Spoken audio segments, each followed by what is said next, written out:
No matter how long it took, a crime whose details were lost in an old, forgotten barrel until someone decided to lift the lid.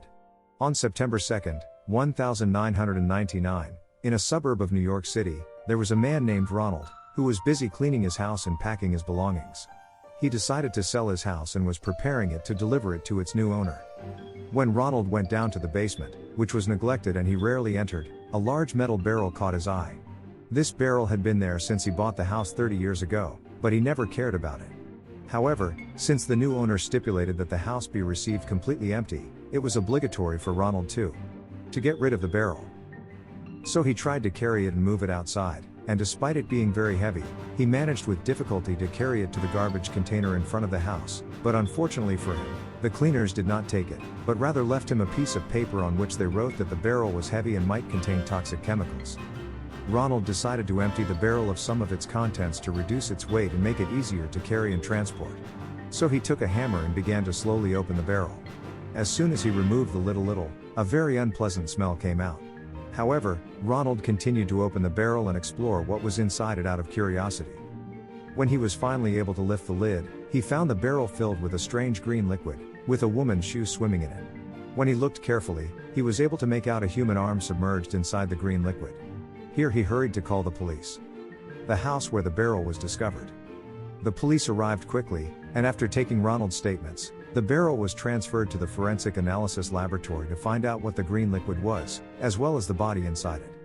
After examination, it was found that the body belonged to a woman in her late 20s, of Latin origin, with dark hair and wearing clothes dating back to the 60s of the last century.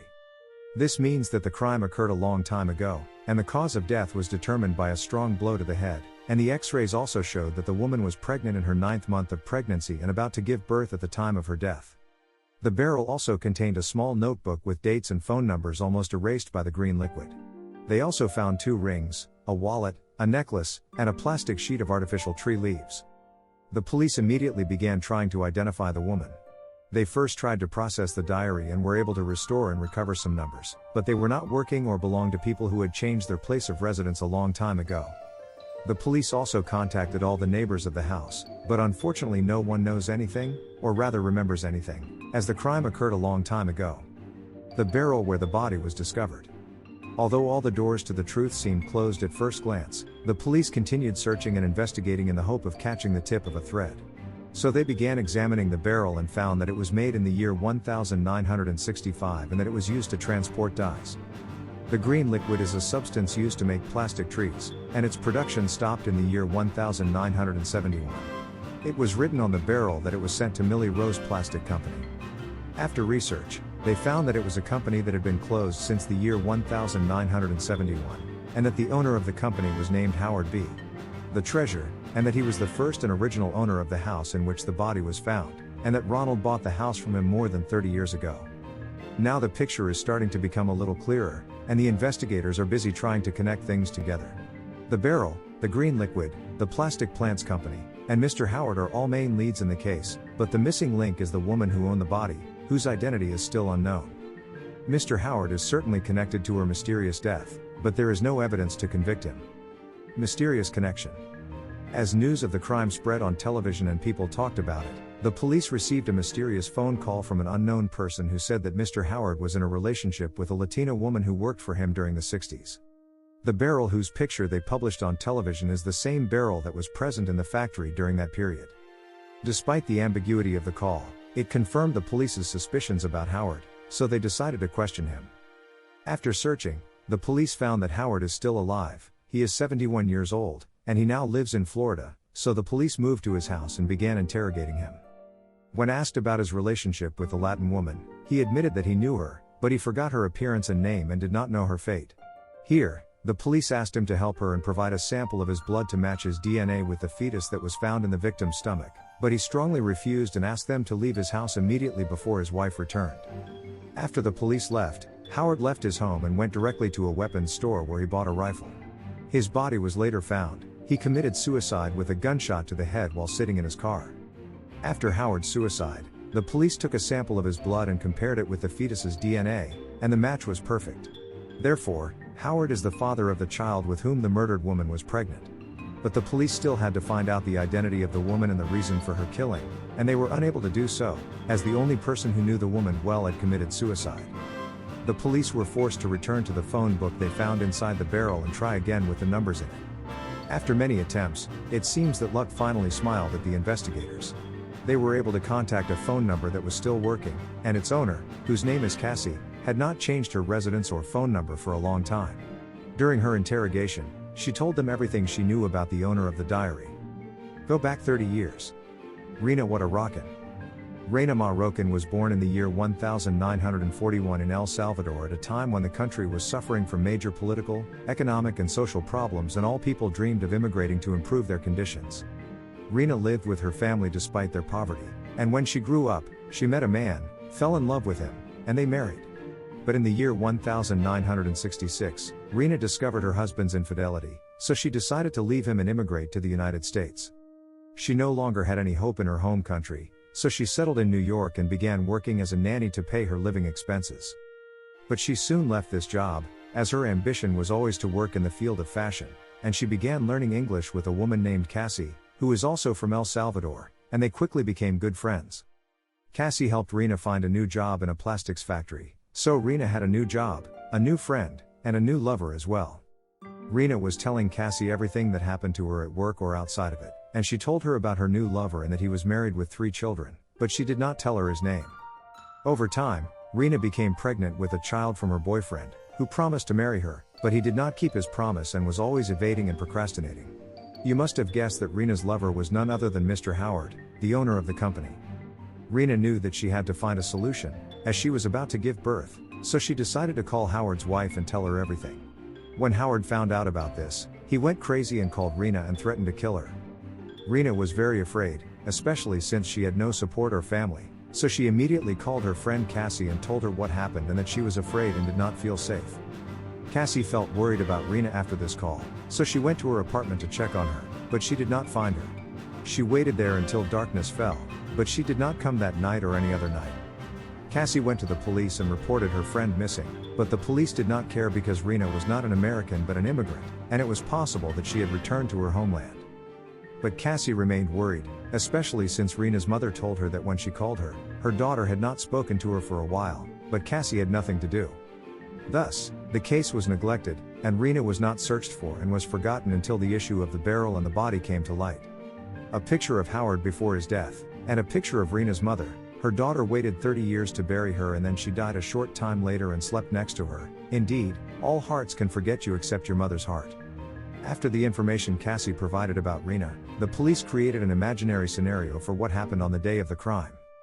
Howard called Rina so that they could meet at the factory to find a solution to the problem, and the discussion certainly heated up between them. So Howard hit Rina in the head and she died, and he transported her to the basement of his house to dispose of her body by placing it in a barrel. He poured the green liquid used in making plastic trees on it, closed the barrel tightly, and decided to throw it into the sea, but when he tried to move it, he could not because it had become heavy, weighing 165 kilograms, so he decided to leave it in the basement, thinking that no one would find it or think about opening it or moving it. When you are an immigrant or a stranger, who will care about your disappearance? Aren't the prairies and seas swallowing thousands of people every year searching for hope and safety? Who cares about their fate? No one. After the end of the investigations and the closure of the case, Reina's body was sent to El Salvador to be buried in her homeland. A few months later, her mother, who had waited for her for a long time, died and was buried next to her daughter. What is confusing about the case for me is who is the mysterious caller? Who do you think he is? The Evil Grandfather is a horror story about my grandfather, the village magician, one of the most powerful horror and suspense stories. The Evil Grandfather is a horror story about my grandfather, the village magician, one of the most powerful horror and suspense stories. There are many things that we may think are normal, but in reality they are completely opposite, such as being completely confident that someone is good, but what he does in secret is different from that. Our story today is a true example that a person may have two faces, the first being the kind, smiling face that he loves everyone.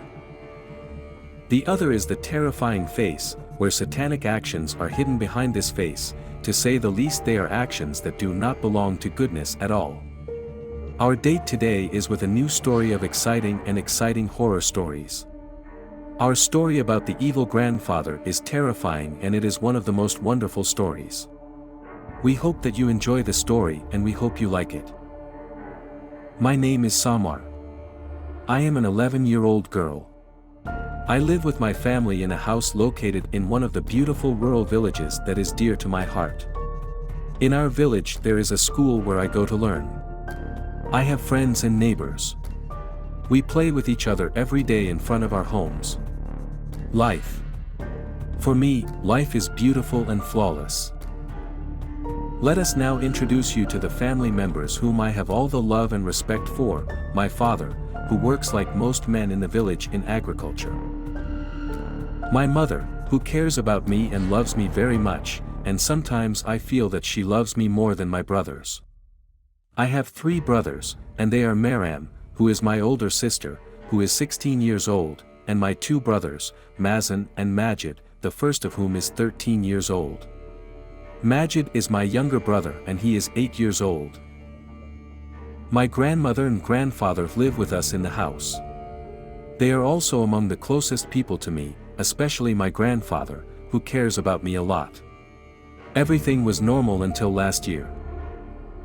Last year, something happened that no one expected. We go back to the beginning of those events that transformed us from a family loved by everyone to a family that was ostracized, and all of this was because of a family member who did not expect to be the person who loved me the most.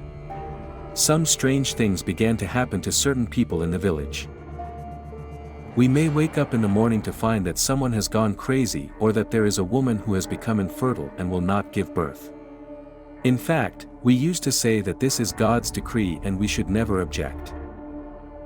One day I woke up about an hour before dawn. I wanted to drink a little water. While I was walking in the hallway of the house, I saw the door of our barn open. I was afraid that the animals in the barn would escape, so I went to it to take a look and to close the door. As soon as I approached the barn door until I heard a conversation going on. I approached closer. At first I thought there were thieves in the barn. I discovered that the one talking inside the barn was my grandfather. What was strange to me was that my grandfather was talking to someone as if he was running away from something. That person was covering his face as if he did not want anyone to see him. I could not hear what they were saying, but I heard them talking about one of the village residents.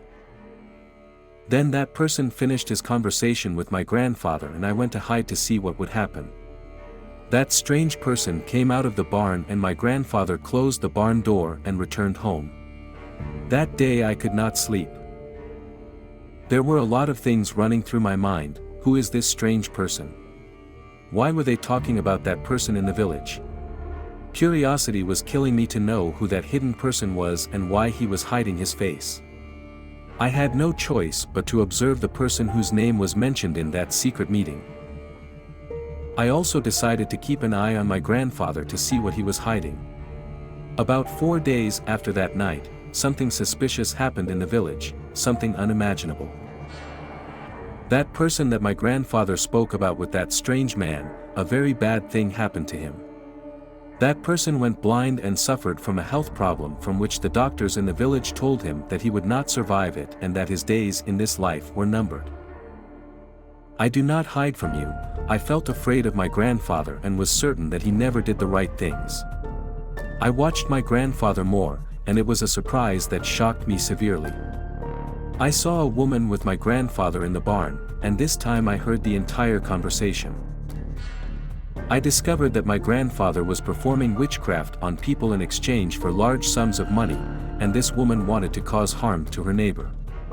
My grandfather took the money from her and told her that he would cause harm to the victim within 2 days. As the days and months passed, the village people discovered what my grandfather was doing, so they decided to expel us from the village. Irrevocably. I was the person who suffered the most because I lost the life I loved. I lost my school, my friends, and my neighbors, and we turned into outcasts because of my grandfather. We now live in a village very far away from the village in which we used to live. As for my grandfather, Although he feels great remorse for the witchcraft he performed in the village, in reality he is no longer loved by family members, especially since he is the reason why he made us leave everyone we love in the village. In the new village there is a school that I go to and I have made many friends, but they certainly do not know why we moved to this village. Terrifying tales from the bowling alley, when the pins strike back. In the dimly lit corners of an old bowling alley, a ghostly figure haunts lane 13. This phantom bowler, with chilling precision, sends balls hurtling into gutters, accompanied by whispers that freeze the heart. Legend tells of a cursed bowling ball, discovered by an unsuspecting bowler. Each roll brings calamity, weaving terrifying misfortune into the lives of its users. It lies in wait, its dark history itching to repeat. The bowling alley of the damned resounds with the echoes of the past. Players, gripped by fear, hear screams and see apparitions of bowlers trapped in an eternal struggle, unable to escape the game they once loved. A severed hand, a remnant of a tale too grim to recount, emerges from the ball return. It grips at players, a disembodied warning of the dark history that permeates the very lanes they play on. During the night of endless strikes, a bowler finds themselves trapped in a surreal nightmare. Each strike brings them closer to a shocking realization: they're not playing for points, but for their very soul. In the depths of an old, dimly lit bowling alley lies lane 13, infamous among locals for its eerie occurrences. Balls hurled down this lane often vanish into the shadows, never reaching the pins. Whispers circulate of bowlers who step too close to its edge, only to be pulled into an abyss, their screams echoing long after they've disappeared. The shadow bowler preys on those who dare challenge its presence. This sinister silhouette, visible only in the corner of one's eye, mimics players' every move with uncanny precision. Yet, its intentions are far from playful. Victims find their lives mirroring unfortunate events, accidents, and misfortunes that seem to leap from the lanes into reality, leaving a trail of despair in its wake. Whispers from lane 6 cut through the clatter of falling pins, seducing players with promises of unmatched skill and fame. However, these whispers carry a sinister price. Bowlers tempted by the voices find their fortunes reversed, their talents waning, and their lives spiraling into chaos. The allure of greatness quickly becomes a curse, trapping players in a game they never intended to play.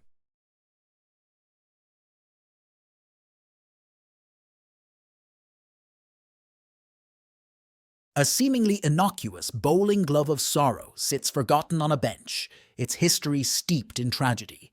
The bowler who claims it finds their luck turning sour, every roll leading to disaster. It's as if the glove is cursed, bringing misfortune and despair to anyone who dares wear it, a reminder that some things are better left untouched. The Tournament of Shadows invites the elite, yet its competitors are unlike any other. They find themselves pitted against specters of bowlers past, their skills tested not just against the living, but against those who've mastered the lanes beyond the grave. The alley becomes an arena where the past and present collide, a chilling competition where the prize may be more than any participant bargained for.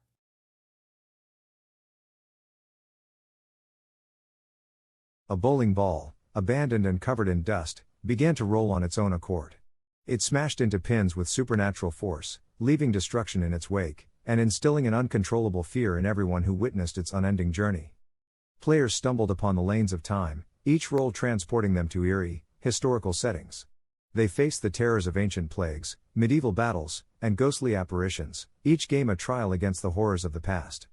In the dimly lit alleys of the local bowling center, whispers circulate about the strike of death. Legends tell of a grim reaper-like figure summoned by the rare achievement of a perfect game. Bowlers tread carefully, their hearts racing with each strike, fearing they might accidentally fulfill the prophecy and face their eerie challenger.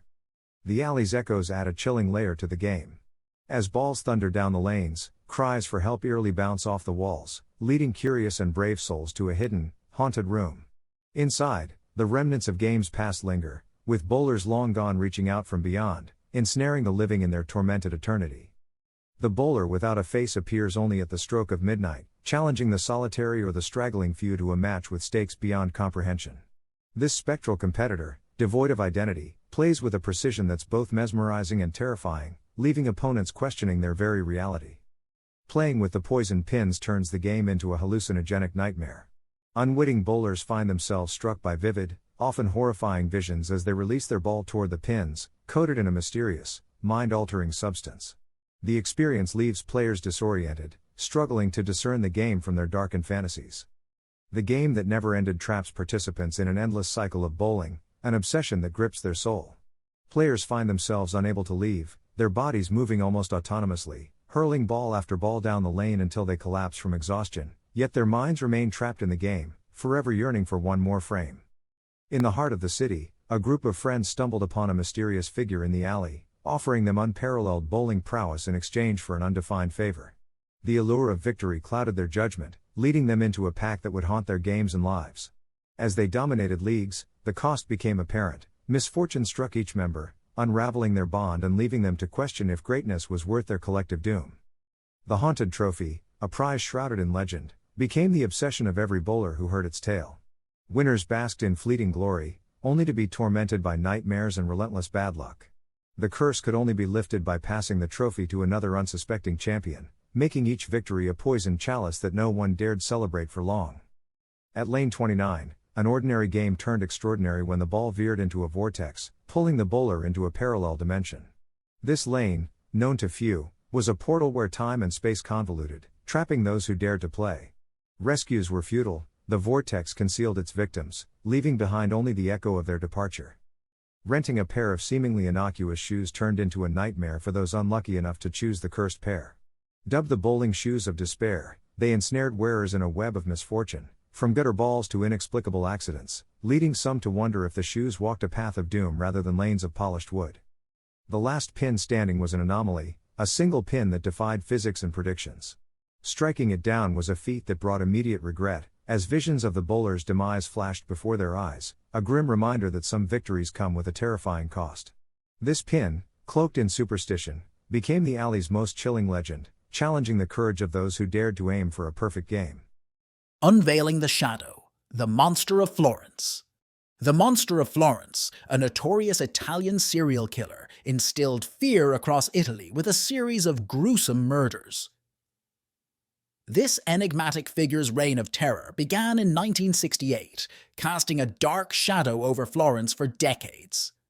Spanning from 1968 to 1985, the timeline of terror reveals a chilling pattern of violence. The killer meticulously selected lovers' lanes as hunting grounds, leaving a trail of bloodshed and unanswered questions in his wake. The victims of the Monster of Florence, predominantly young couples caught in intimate moments, became tragic figures in a macabre saga. Their stories, cut short so brutally, paint a haunting picture of lost potential and heartbreak. Investigating the crime scenes presented numerous challenges, from the complexities of rural terrains to the evolving nature of forensic science. Detectives faced an uphill battle in piecing together the evidentiary puzzle left behind by the killer. The monster's MO, characterized by a chilling precision, set him apart from other serial killers. His signature approach not only instilled terror, but also indicated a deeply disturbing familiarity with both his victims and their chosen locales. The Monster of Florence instilled a pervasive fear across the community, transforming the picturesque city into a backdrop for nightmares. As the murders persisted, a palpable tension gripped Florence, altering the fabric of daily life. Amidst this climate of fear, a media frenzy took hold, sensationalizing every detail of the investigations. Newspapers and television reports were awash with theories and speculations, feeding the public's hunger for information, but also stoking widespread panic. Key suspects emerged, notably Pietro Pacciani, drawing intense scrutiny. The investigation cast a wide net, ensnaring individuals whose lives were forever changed by suspicion. This period highlighted the complexities and challenges of identifying a predator hiding in plain sight. The role of superstition and cult theories added layers of complexity to the case. Investigators delved into the dark corners of folklore and occult practices, searching for motives in the shadows, which at times diverted focus from more tangible leads. Forensic breakthroughs offered glimmers of hope, yet missed opportunities marred the investigation. Advances in technology and methodology highlighted the potential for solving the case, but also underscored the limitations and errors of the past. The speculated hideouts of the Monster of Florence have always intrigued investigators and the public alike. Hidden among the serene Tuscan hills, these secluded spots were thought to be where the monster plotted his gruesome acts. The darkness of the countryside provided a perfect cover for the crimes, making the lair's location a subject of endless speculation. Families of the victims have tirelessly sought justice, navigating through decades of legal battles and false hopes. Their perseverance in the face of adversity highlights the enduring strength of those left in the wake of tragedy. Each step forward in the investigation offers them a glimmer of hope, though the path to closure remains fraught with challenges. The media's portrayal of the Monster of Florence swung wildly between sensationalism and sensitivity. Newspapers and television channels were captivated by the horror, often prioritizing lurid details over the victim's dignity. This approach fed the public's fascination, but at times obscured the human suffering at the heart of the story. Experts attempting to analyze the psychology behind the killings have delved into the dark recesses of the human mind. They propose that the monster's actions were driven by a complex interplay of psychological factors, possibly rooted in a troubled past. Yet, without definitive answers, the true motivation remains shrouded in mystery. The international fascination with the Monster of Florence transcends borders, drawing interest from criminologists, writers, and the general public worldwide. The case's blend of horror, mystery, and the picturesque setting of Florence makes it a compelling subject for those intrigued by the darkest aspects of human nature. The Monster of Florence case is marked by a string of failed convictions that have cast a long shadow over the Italian justice system. The pursuit of justice was marred by controversies, leading to widespread public dissatisfaction and mistrust. The investigations were riddled with errors and oversight, creating a narrative of incompetence and conspiracy theories that continue to fuel debates about the case. Local law enforcement and the Carabinieri played pivotal roles in the hunt for the monster, yet their efforts were often criticized. The lack of coordination and rivalry between different branches of the police added layers of complexity to an already intricate investigation, hindering the progress toward capturing the killer. The Monster of Florence left a significant mark on pop culture and crime fiction, inspiring books, films, and television series. This cultural footprint has, in turn, influenced public perception of the case, often blurring the lines between fact and fiction. The fascination with the case extends beyond Italy, captivating audiences worldwide with its unresolved mysteries and the dark allure of the unknown. Speculation about the motives and identity of the monster has led to a myriad of theories, ranging from mafia involvement to ritualistic killings. These theories reflect the human need to make sense of the senseless, even when evidence is scant and leads have dried up. The speculative nature of these theories adds another layer of complexity to an already convoluted case.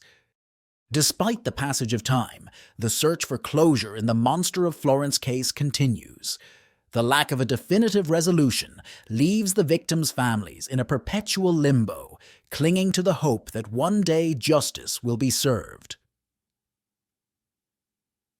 The enduring quest for answers underscores the case's profound impact on the community and the enduring human need for resolution and understanding.